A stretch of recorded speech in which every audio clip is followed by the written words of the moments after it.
বিসমিল্লাহির রহমানির রহিম। ফ্রান্সের বিরুদ্ধে প্রতিবাদ র্যালি ও মানববন্ধনের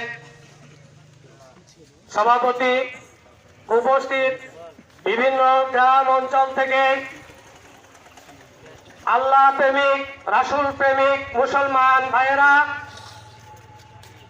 এখানে মিডিয়ার লোক ও আইন শৃঙ্খলা বাহিনীর ভাইয়েরা, আসসালামু আলাইকুম ওয়া রাহমাতুল্লাহ।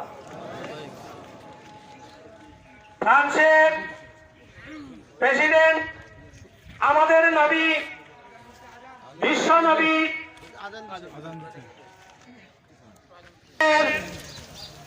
ব্যঙ্গচিত্র এবং কটূক্তি করায় সারা বিশ্বের মুসলমানদের মধ্যে জাগরণ সৃষ্টি হয়েছে। নবী প্রেমিক যারা, তারা রাস্তায় নেমে এসেছে।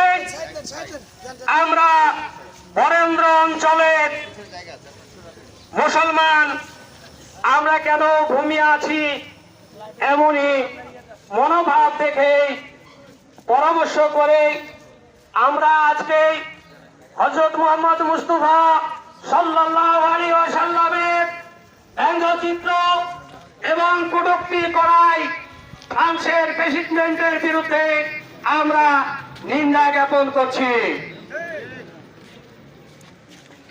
এবং গণপ্রজাতন্ত্রী বাংলাদেশ সরকারের মাননীয় প্রধানমন্ত্রী ইতিমধ্যে ফ্রান্সে যত মুসলমান এবং ফ্রান্সের অন্যান্য জাতিদের মধ্যে সংঘর্ষ না হয়, তারা যাতে শান্তিপ্রিয়ভাবে বসবাস করে এমন লিখিত প্রস্তাব পাঠিয়েছেন। আমরা বরেন্দ্র অঞ্চলের ধর্মপ্রাণ মুসলমান কাকন হাট থেকে প্রধানমন্ত্রীর দৃষ্টি আকর্ষণ করছি, অবিলম্বে আপনি ফ্রান্সে লিখিতভাবে জানিয়ে দিন, যদি নবী মুহাম্মদ রাসূলুল্লাহ সাল্লাল্লাহু আলাইহি ওয়াসাল্লামকে নিয়ে যে কটূক্তি করা হয়েছে তার জন্য যদি সারা বিশ্বের মুসলমানের কাছে ক্ষমা চাই, আর যদি ক্ষমা না চাই আপনি লিখিতভাবে জানিয়ে দেন, বাংলাদেশে আপনার দেশের কোন পণ্য আমরা ব্যবহার করব না। আমরা যারা নবী প্রেমিক, আমরা নবীর প্রেমে উদ্বুদ্ধ হয়ে আজকের এই প্রতিবাদী এবং র্যালি ও মানববন্ধন করলাম।